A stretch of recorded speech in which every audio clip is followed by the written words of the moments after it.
Meu amado irmão, minha amada irmã, eu convido você agora a silenciar o mundo lá fora e aquietar a sua alma. Não encare este momento apenas como uma leitura, mas como um encontro divino, um alinhamento espiritual entre o seu coração e o trono da graça. O Espírito Santo me impulsiona a lhe dizer algo urgente.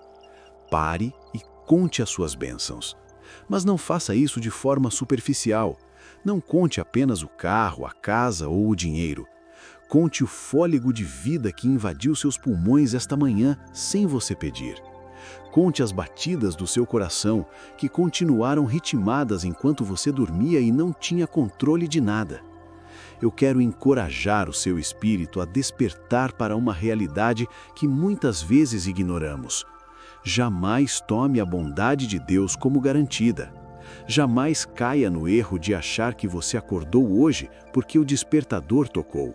Não. Você acordou porque a misericórdia de Deus se renovou sobre a sua vida. O inimigo não queria que você abrisse os olhos, mas o Senhor ordenou aos seus anjos que acampassem ao seu redor. Faça agora a pergunta mais difícil, porém a mais necessária que uma alma humana pode fazer a si mesma. Onde eu estaria se Deus nunca tivesse me amado incondicionalmente? Feche os olhos por um instante e imagine. Onde você estaria sem a cruz, sem o sacrifício de Jesus? Se o amor ágape não tivesse interceptado a sua história, qual seria o seu destino? Talvez você estivesse vagando em um deserto de depressão, preso em vícios que acorrentam a alma, ou perdido em um labirinto de amargura e ódio. Onde eu estaria se nunca tivesse sido verdadeiramente perdoado? Imagine o peso de cada erro, de cada pecado, de cada falha acumulada sobre os seus ombros sem o alívio do sangue de Jesus. Seria um fardo insuportável. A culpa nos consumiria. Mas Ele, em sua infinita glória, decidiu apagar as nossas transgressões. E o que teria sido de mim e o que teria sido de você se Deus não tivesse salvado a nossa vida? Quantas vezes a morte passou perto e você nem viu? Quantos acidentes foram evitados por milímetros? Quantas ciladas do inimigo foram desarmadas enquanto você apenas caminhava distraído? O Salmo 124 nos lembra: se não fora o Senhor, que esteve ao nosso lado, quando os homens se levantaram contra nós, eles então nos teriam engolido vivos. Pergunte-se com temor e tremor: onde eu estaria se o Senhor me deixasse sozinho e nas mãos do inimigo? Essa é uma perspectiva aterrorizante. O inimigo não tem compaixão. O inimigo veio apenas para roubar, matar e destruir. Se a mão protetora de Deus se recolhesse por um segundo, seríamos consumidos. Mas Ele é a muralha de fogo ao nosso redor. Ele é a torre forte. Se Deus retirasse a minha saúde, a minha família, a minha própria vida, onde eu estaria? Quem seria eu sem Ele? Esses são pensamentos difíceis, são reflexões que nos causam espanto, mas são necessárias para quebrar o nosso orgulho. Porque a verdade nua e crua é esta: sem Jesus, eu não sei onde estaria, mas sei que não seria um lugar de paz. Sem o Senhor, sem a sua graça maravilhosa, a Amazing Grace que quebrou as nossas cadeias, eu ainda estaria cego. Não uma cegueira física, mas a pior de todas, a cegueira espiritual. Eu estaria cego para o seu amor, cego para a sua misericórdia, achando que o mundo poderia me satisfazer.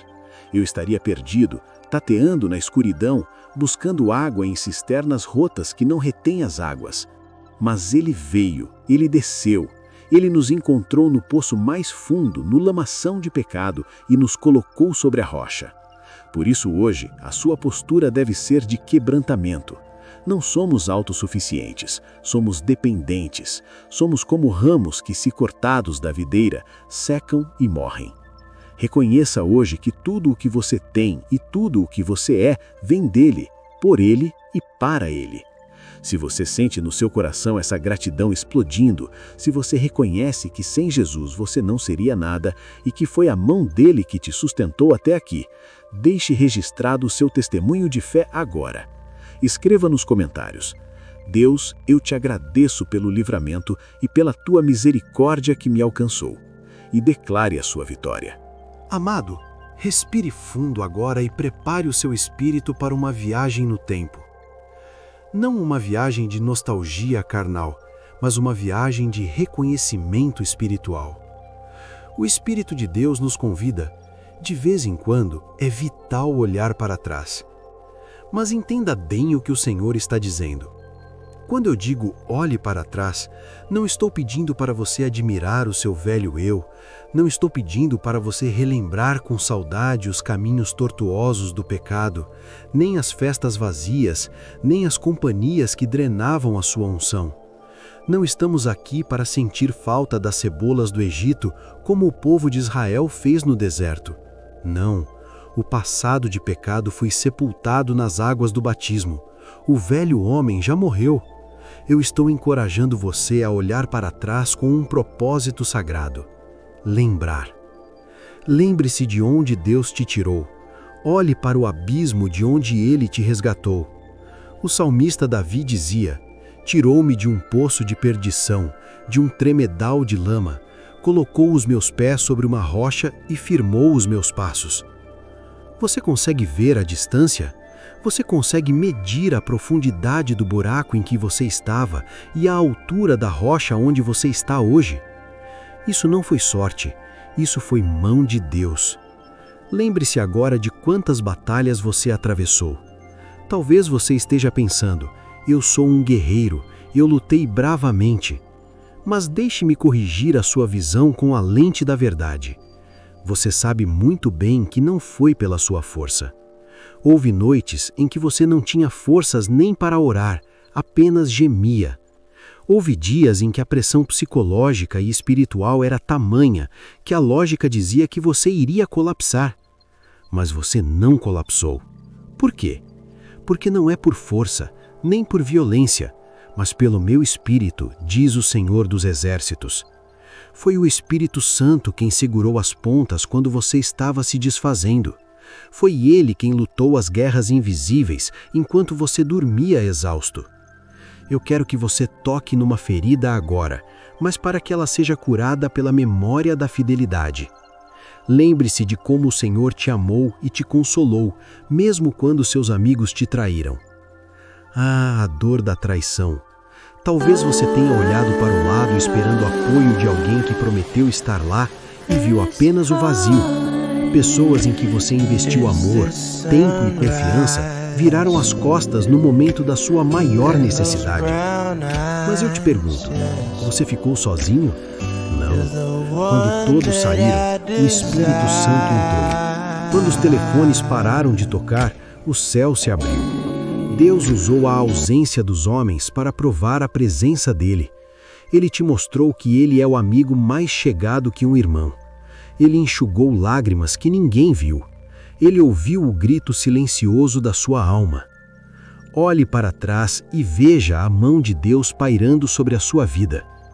Sejamos honestos diante do altar agora. As coisas deveriam ter desmoronado para você. Pela lógica humana, aquele problema financeiro deveria ter te levado à falência total. Aquele diagnóstico médico deveria ter sido o fim. Aquela crise no casamento deveria ter acabado em divórcio. Aquela perseguição no trabalho deveria ter custado sua carreira. O cenário estava montado para a sua derrota. O inimigo já celebrava o seu fim. Mas as coisas não desmoronaram.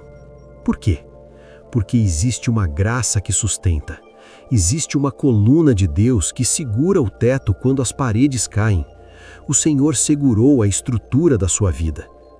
Sim, todos nós deveríamos parar um momento, agora mesmo, e lembrar, fazer um sela, uma pausa para a meditação profunda.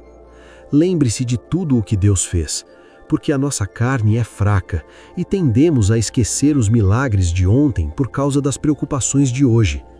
É muito fácil desenvolver amnésia espiritual quando a conta chega ou quando a dor bate à porta. Ficamos preocupados com as rotinas diárias, com a correria, e esquecemos que o mesmo Deus que abriu o Mar Vermelho ontem é o Deus que pode abrir o Rio Jordão hoje. Mas você sabe por que é tão crucial, tão estratégico espiritualmente olhar para trás? porque quando você revisita o seu histórico com Deus, você começa a enxergar um padrão. Você começa a ver a fidelidade de Deus repetida vez após vez. Você verá que não foi coincidência, foi providência. Você verá como Ele vigiou o seu sono. Você verá como Ele abriu portas onde só havia muros de pedra. Você verá que Ele fechou portas que, se tivessem permanecido abertas, teriam te levado à destruição.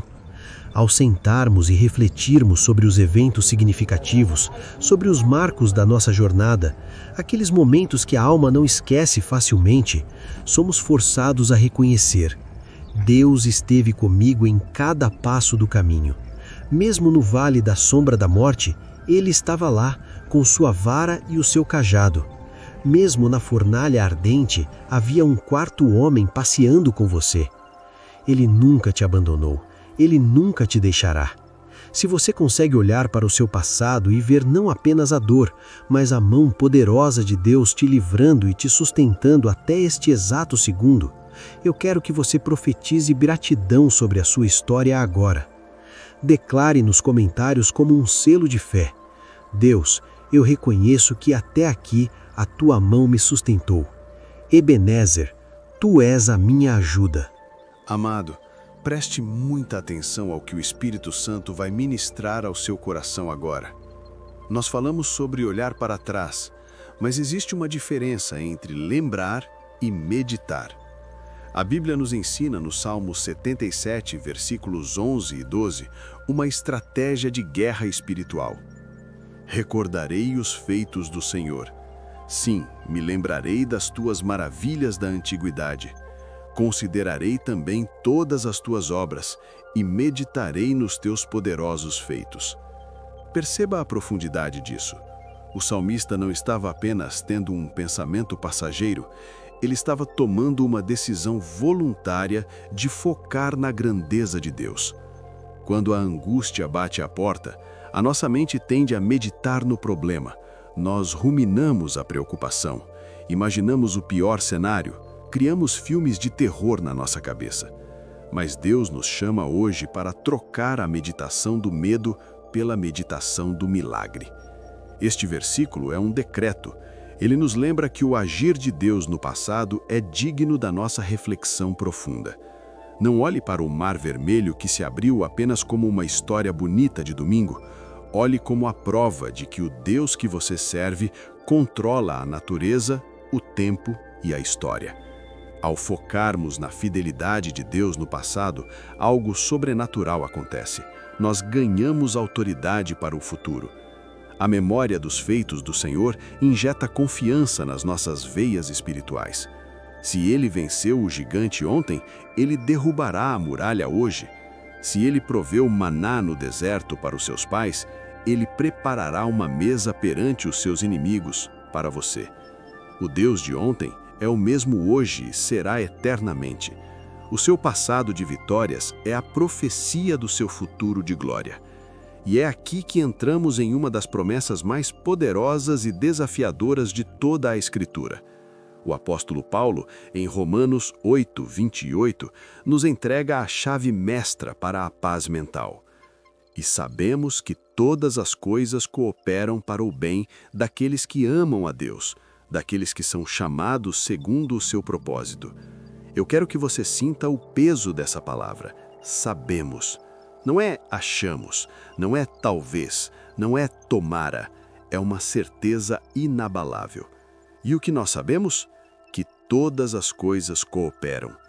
Isso inclui as coisas boas, sim, as promoções, as curas, os casamentos, os nascimentos, mas a glória desse versículo está no fato de que ele inclui as coisas ruins, as lágrimas, as perdas, as injustiças, os nãos que você recebeu, as portas fechadas na sua cara.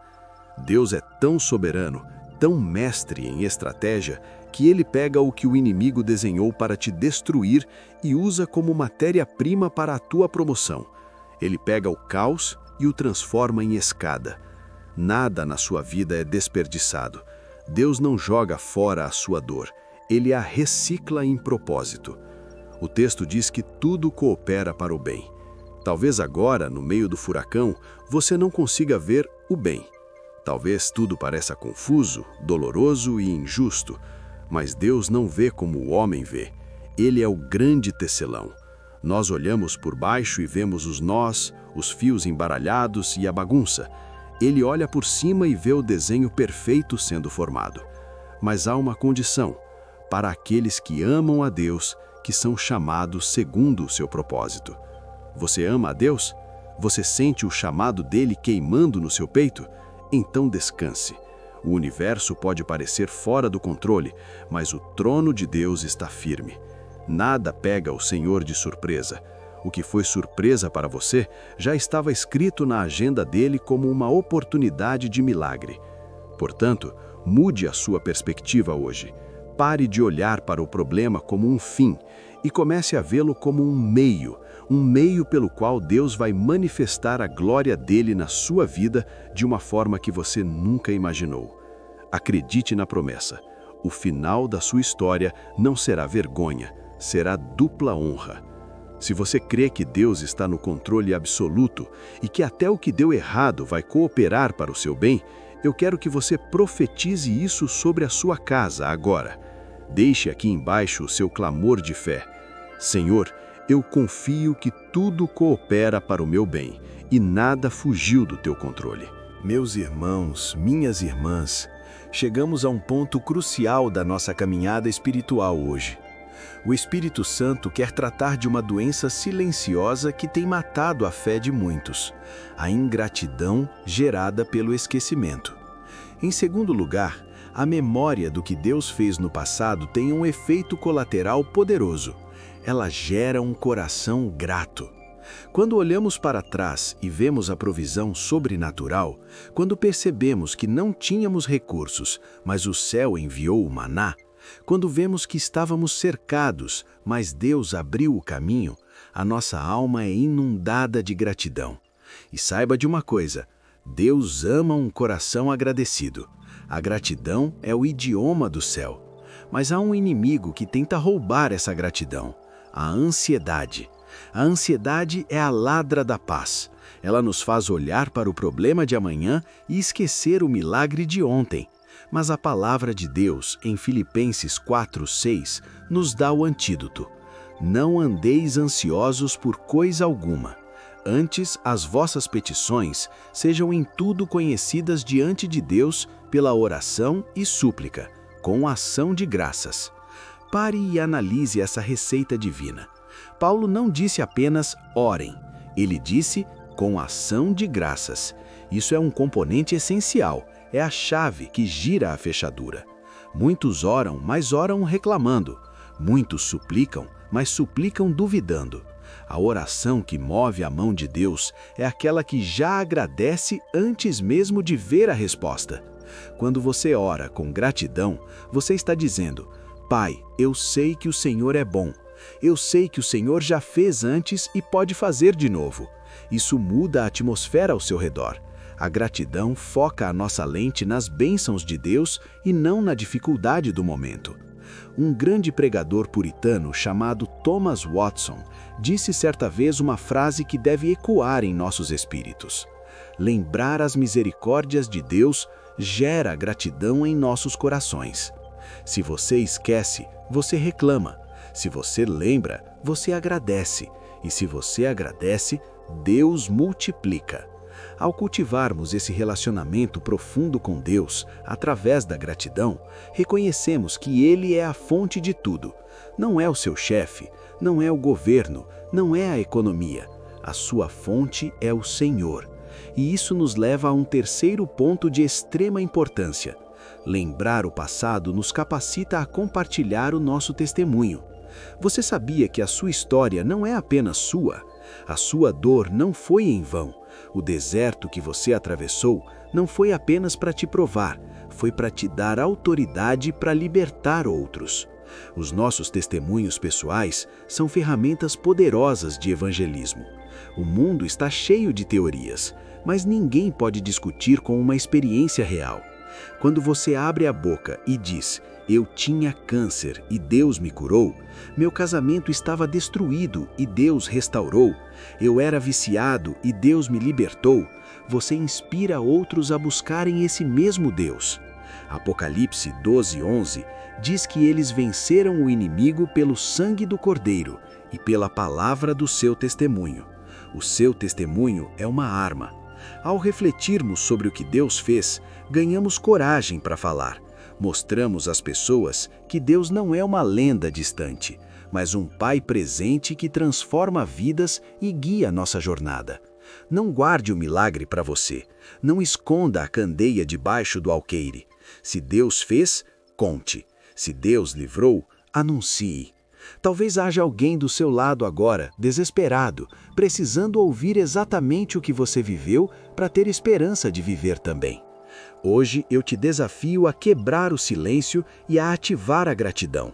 Se você sente que Deus tem sido a sua fonte e que o seu testemunho ainda vai alcançar multidões, eu quero que você profetize gratidão.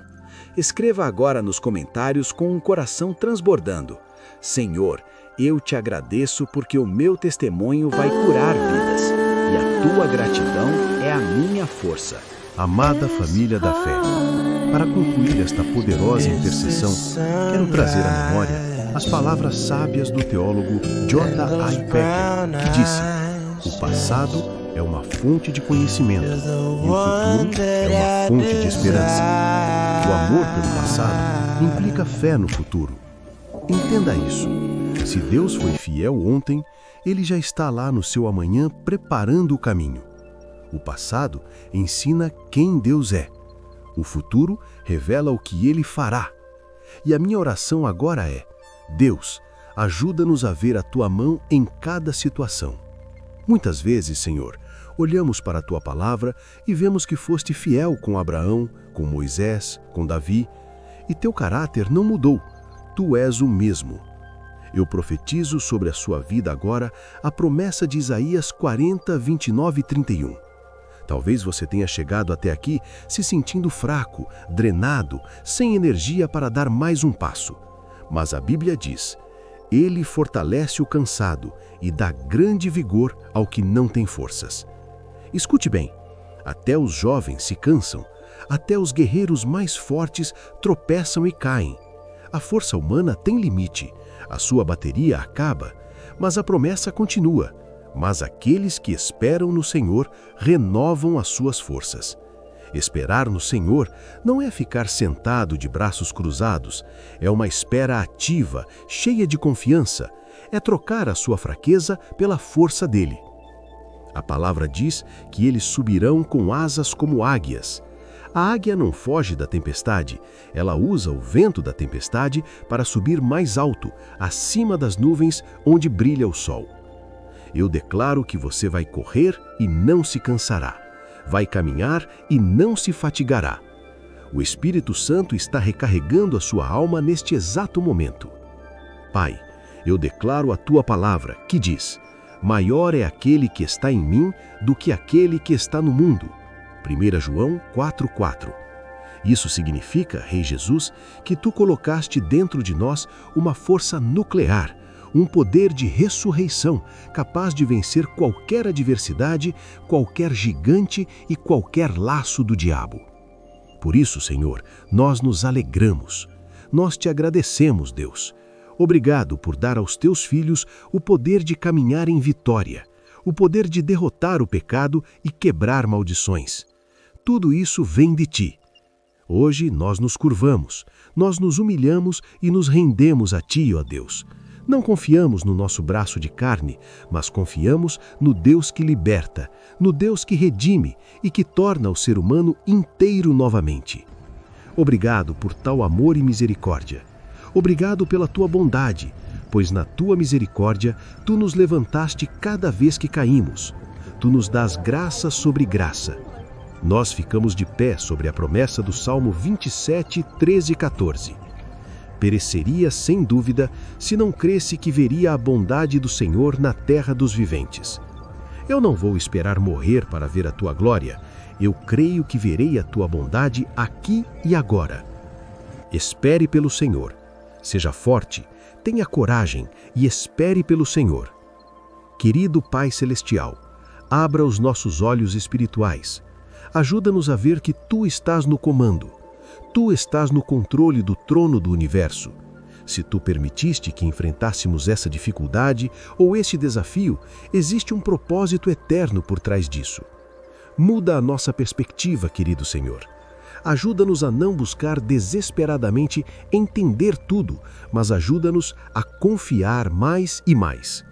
Perdoa-nos por querermos ser deuses da nossa própria vida, querendo saber o futuro, em vez de descansar no fato de que Tu nos conheces melhor do que nós mesmos.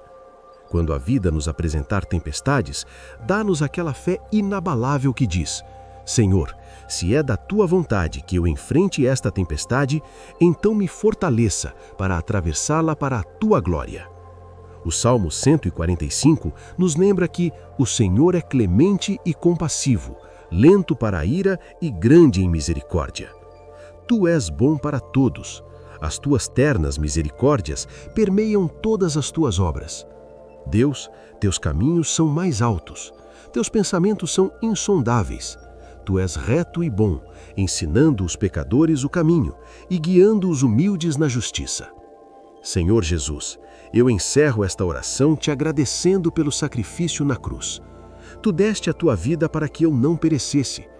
Tu poderias ter nos condenado, Tu poderias ter nos lançado fora por causa dos nossos pecados, mas em vez disso, a Tua palavra nos garante que, se confessarmos os nossos pecados, Ele é fiel e justo para nos perdoar e nos purificar de toda injustiça. 1 João 1:9. Eu não tenho palavras, Senhor. Eu estou perdido em meio à Tua graça. Eu sei que nunca poderei Te pagar, mas posso Te entregar a minha vida como oferta viva. Nós abençoamos o Teu precioso nome. Meu Rei, obrigado por ouvir este clamor. É no nome poderoso, soberano e salvador de Jesus que nós oramos e cremos. Se você recebeu essa oração, se você sente suas forças renovadas como as da águia e crê que verá a bondade de Deus na sua vida ainda este ano, cele esta palavra agora. Diga com toda a força do seu coração aqui nos comentários: Amém. Glória a Deus. Eu recebo a minha vitória em nome de Jesus.